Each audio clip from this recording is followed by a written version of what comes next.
Imagine a world where all of its citizens were connected to this one shared home. This is my vision. My vision for taking learning and living outdoors more is that we as adults, teachers, parents give our children more time outdoors in the open air so that they can develop this relationship with Earth that is so crucial. Welcome to this presentation on building a relationship with nature. I'm glad you're here. If you are just tuning into my channel, it's your first time visiting, then that's great. Go on with this presentation. But let me say it's also important to get the full view by listening to all the videos in this playlist. Let's begin. If transforming humankind's relationship with nature is key to a sustainable future, then a system-wide transformation involves a fundamental change in societal organization, including worldviews, norms, and values. And this includes school systems and family systems. So in this presentation, we're going to look at how to build a relationship with the natural world at your doorstep so that you can begin wherever you may be to evoke transformation in the system in which you take part. And so green exposure offers a first step in developing positive environmental values. As we spoke in the previous presentation, that vitamin green, is an essential component to wholesome development. And so not only can vitamin G add to personal wellness, but it also helps to install new positive environmental values within us with this more exposure. An educator, a visionary, a creator, a speaker, mother, more. Hi, I'm Laura McGahey, and I'm happy to welcome you here to this third presentation that really brings the taking learning and living outdoors more all together. Just to give you a little bit of a backstory again, if you're new to this series, my passion for taking learning outdoors more really unlocked in 2020, the global pandemic. When everybody was locked in with my son, I went outside more. We were able to be in outdoor spaces near to us here in Switzerland. And then when I returned to work in the school setting, I was so hooked on nature and felt such great benefits from that time in nature that I couldn't help but bring it into my practice. And additionally, with all that we knew about, accessing fresh air and leaving windows open and distancing, etc., it was the place for me, the great outdoors. So I began to take my learners outdoors very regularly. And from there, I began to inquire more. I was very curious about why I was feeling so great and why the learners in my care were also feeling so enthusiastic. Disruptive behaviors were at a very minimum, and just so much positive came from those days outdoors that I just really wanted to understand better. I began to learn about the benefits of nature. I began to participate in workshops in my community about outdoor education. And then I took my learning next level. I started speaking in my school foundation, and I began sharing the message of taking learning outdoors more with my community. I even began to speak to student groups in assemblies about the importance of connecting with nature and how we are more alike with natural processes than we think, help them to draw some connections between ourselves and the natural world. And exactly this topic here, how we build a relationship with nature. And it's been a big hit. And then additionally, I share my book, Nature Ranger, at various locations, including nature schools. I find great joy in sharing my message now. And I'm even growing it and expanding it now by sharing this with you here on YouTube and through my online community. Let's take a brief look here at the outline for today's presentation. We're going to see where we are in this mission to bridge the gap between where we are, which is some crises and not feeling so great, and where we want to be, a merrier nature for all. I'm going to share a bit of my personal experience and personal observations insofar as relationship building. We will explore the learning engagement 3, how relationship with Earth develops with the self, with others, and with Earth itself, and a possible pathway to integration, which I'm so thrilled about, 100 for Earth. So here we realize there's an urgent need to build a connection, build a bridge between disconnected citizens and connected citizens, whereby we change our behaviors for the better and for the greater benefit of all. And so we looked in presentation 1 about the urgency. In the second presentation, we understood how nature nurtures and how it enhances human wellness. And then we're here today building a healthy relationship with nature. And again, this will take us closer to our goal of a change in behavior, a change in thinking, a change in feeling, so that we can adapt those behaviors to build a merrier nature for all. It gets personal. A personal value shift and new habits are born. So March 2020 really was the time when this all unlocked for me, because the only place we could go other than in our homes was outdoors. And so my son and I, like I mentioned at the beginning, we began to go outdoors daily and just exploring our local neighborhood here. And I began to feel so great and so calm and such a peace of mind and a greater ability to respond rather than to react. I just noticed so much liveliness and the creativity that came through was unbelievable. And that's when the idea for my book, Nature Ranger, was born in that period of time. March, April, May, June of 2020 were incredibly powerful for me, and I allowed that event to change me for the good. I've embraced experiences in nature as my new normal, and even went so far as to purchase an e-bike where my son could ride with me on the back, and sold my car. Quite radical, but this was the way for us. And once we got going with this new habit and this new normal, this new baseline of feeling great, being outdoors more, just became a non-negotiable. Like it feels so good that we can't help but choose it every day. I've allowed all of the experiences, definitely going back to 2020, but certainly prior to that as well.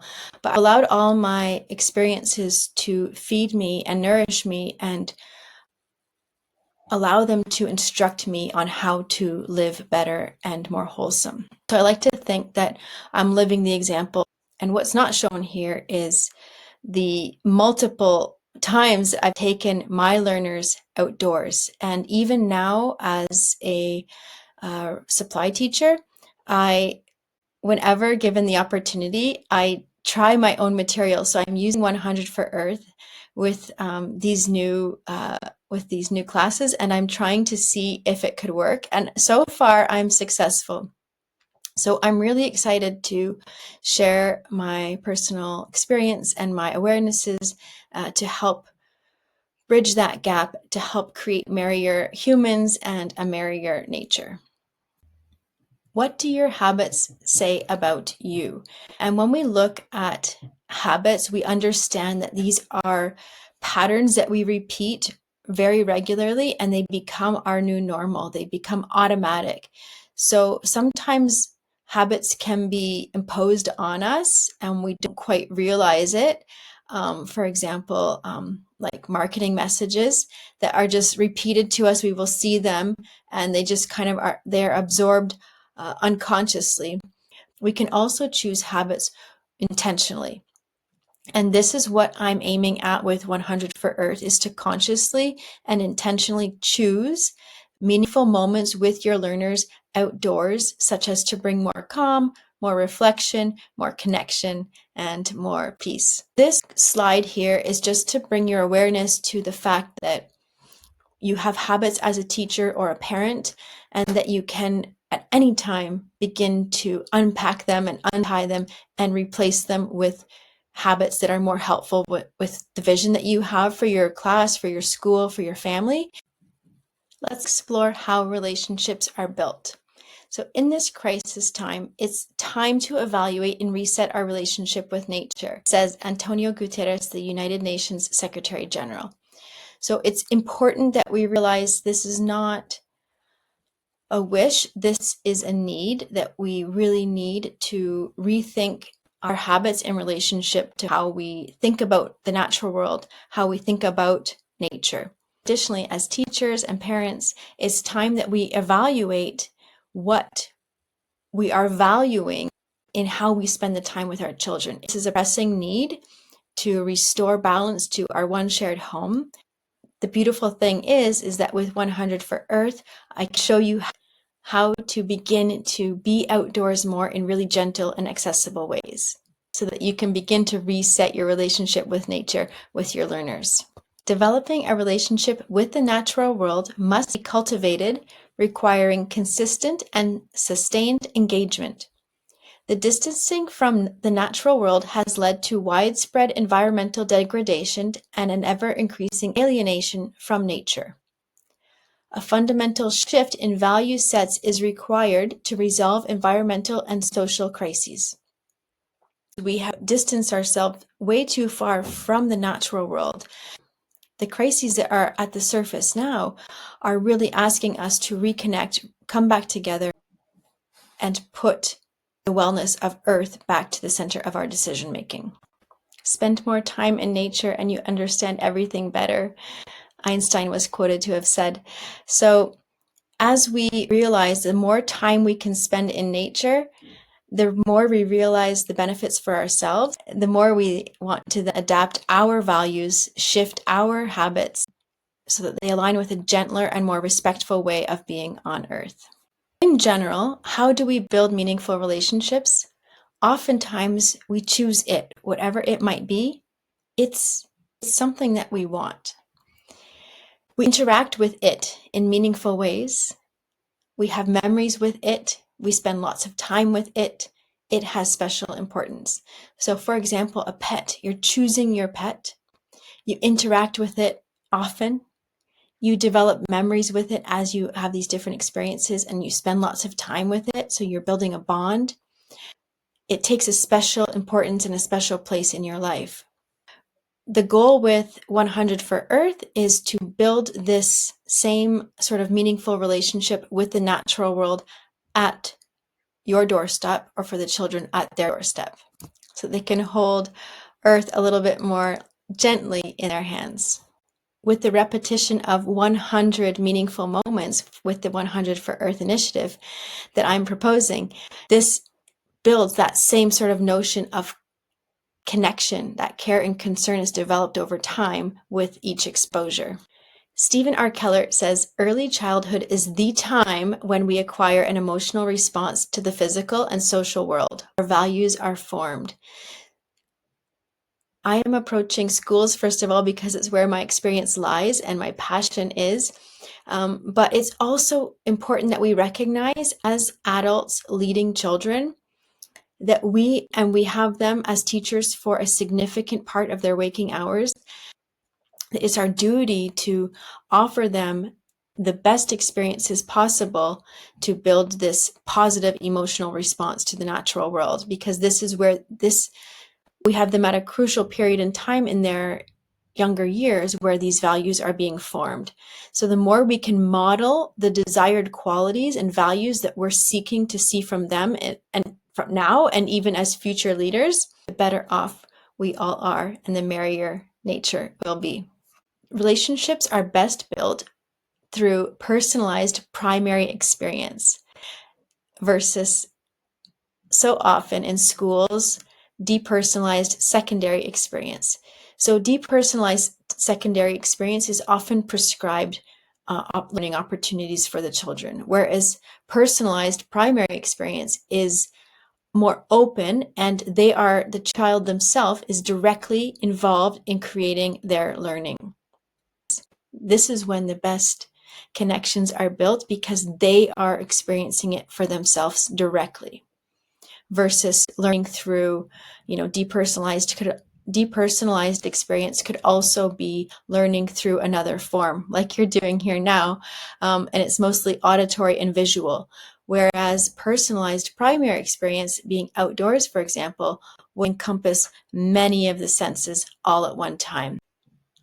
Learning and living outdoors more, children are getting a holistic and wholesome experience of life, which gives them a more meaningful and more relatable learning opportunity. Let's explore the relationship with the self and how this is developed through being outdoors more.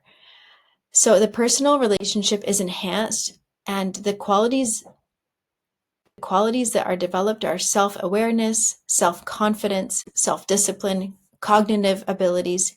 It improves focus, improves eyesight, stimulates physical activity, and survival instincts are met. The relationship with the self is enhanced because the child can be more themselves and build more qualities within themselves, build greater awareness through this direct personal experience. It's shown that relationships with others get better as well, because being outdoors more promotes more opportunities for sharing. It stimulates creativity and curiosity, and children are more able to accept differences when they're outdoors. I've since heard from some children whom I took outdoors the other day. They were 11 years old, and they said that they felt that they could concentrate better.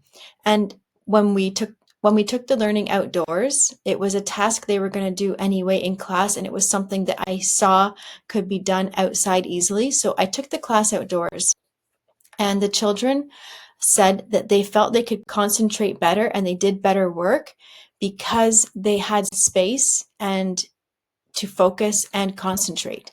And I thought that was interesting because I see how this would also not only impact their relationship with themselves, feeling more confident and more able, more focused, but additionally, if somebody is completing great work and is feeling not bothered by people around them, then they're going to have a better relationship with their classmates because they are a more peaceful way and they felt that they could produce the work without any interruptions. And of course, relationships with the natural landscapes grow. Children begin to understand the numerous potentials that exist, possibilities, but they also learn limitations. They learn reversible and irreversible processes. Like, for example, I take this flower and I pick off the little flower petals. Well, that's a irreversible process. Like, once I pick those off, they're done. They notice how they feel in different landscapes and different weather. They find beauty in everyday moments.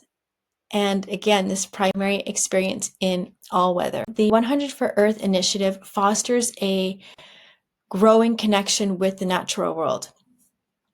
And this will help to create a more balanced Earth and to help meet goals for 2050 and beyond, because the learners in our care now are the people who are going to be making decisions in the near future and certainly 2050 and thereafter for the well-being of our shared planet.